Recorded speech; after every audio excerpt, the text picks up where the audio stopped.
Hello everybody, Everyman Prepping here. I hope you're having a great day and looking forward to a great weekend coming up. Remember, on the weekend time, if you have it, let's try to put some food away, some water, let's practice some training, some drills, and most importantly, let's have some fun with our friends and family.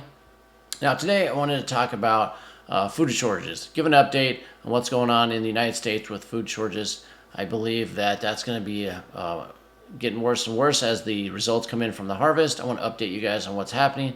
I know in the community right now in the prepper world, there's a lot of the channels are on. Oh, there's Armageddon. Biden's talking about nuclear Armageddon's coming. Zelensky is asking for preemptive nuclear strikes. Russia's saying they are going to nuke you if you attack their 4 new territories. A lot of talk about that. We ourselves can't control whether or not nukes are dropped. We can be prepared as much as possible, but let's be honest, some nuke hits where you're at, you're not going to have much to do. If you're far enough away, maybe you have the means to protect yourself from the radiation, something worked out, but you're still going to need your food and your water. So I want to do the little crop update here, and we're going to get into some articles to talk about how it's going here in the United States. So first off here, we got, and as you watch this, please like the video, subscribe, ring the bell, and please share with your friends and family. Now we see here that U.S. barge backlog swells on the parched Mississippi River. So as we know, it's been very dry, a huge drought. We're going to go over some of that in the weather in a minute. But the Mississippi River is drying up. Whoever thought that would happen.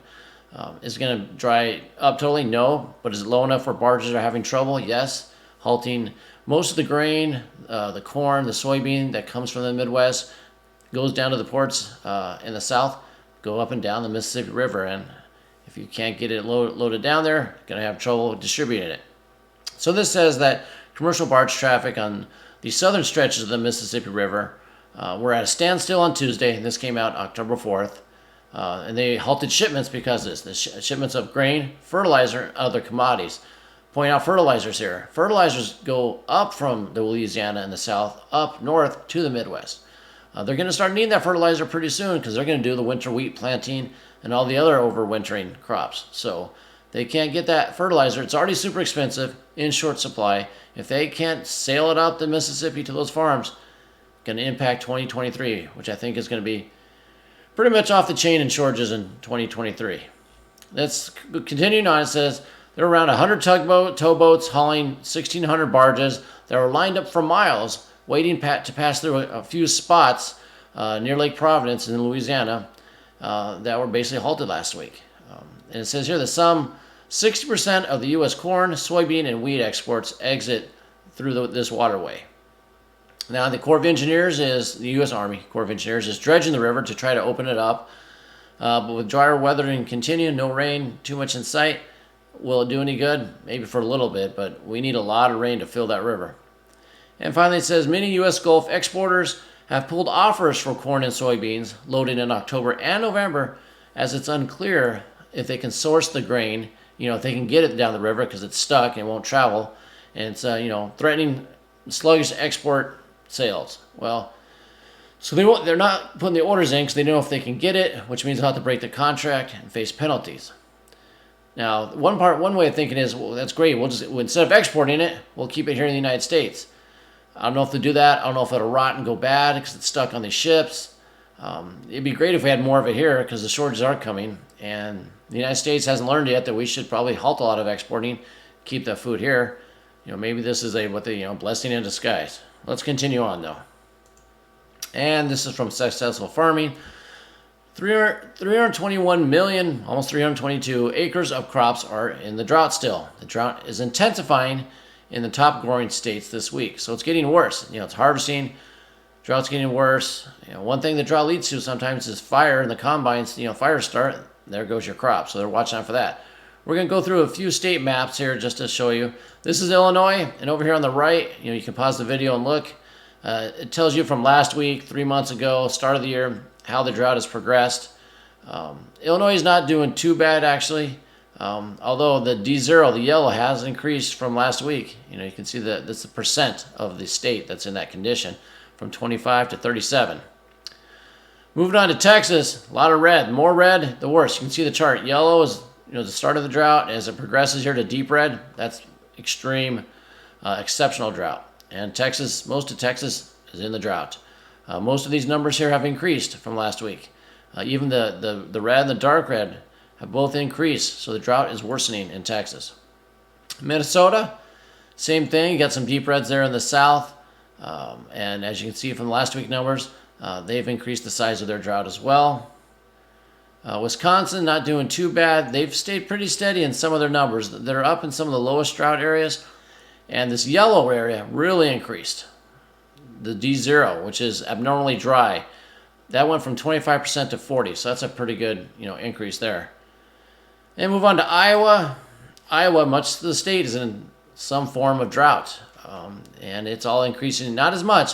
You got a little bit down on the yellow part of the D1 is just up 4%. 3% of the D2, and the extreme drought actually stayed about the same. So Iowa holding on there as well as they can. And if we look at what's coming up here, at the future, we go to this GFS model here, the weather. So you got the Midwest here, you got the little high pressure system, and starting on October 7th, when I'm filming this, we can click through the days. You can see not a lot of moisture coming into that Midwest area. Coming here, this is on October 11th. Afternoon, evening, October of 11th, you'll see there's a little bit of rain coming in this area. Not much though. And as you see here, it's going to go away pretty fast. And we've got some trailing moisture coming, and you got some Alaska, some Kansas, Nebraska, a little Iowa in there. But it disappears very rapidly, and then it moves on here to the south, where they're going to get a lot of rain, but it's going to, as you can see now, from Texas, all this Midwest, Texas all the way up to North and South Dakota, and we're on October 13th now, is going to be dry. As I click through this, we see nothing coming about high pressure. All these high pressure means warmth and drying. And it goes all the way through, and the forecast 16 days later here on the 23rd is still dry. And you can see there's nothing coming. So it's going to be dry for a while. Maybe a little rain. It's probably going to be spotty, but that drought's going to continue. Going to lead to more shortages. Lastly, the last article here I want to go through. We have more than 47 million birds that lost to the flu, influenza, the bird flu this year. It's probably gonna surpass what happened in 2014 and 15. Bird flu was discovered in the backyard flock of an Albuquerque area in New Mexico. Makes it the 42nd state where the bird flu has hit. Basically, almost every state that has bird farms has the virus within that state. It's basically a pandemic level within the farming industry. It says losses top 47 million birds this week, with outbreaks that included 159,000 in Nebraska.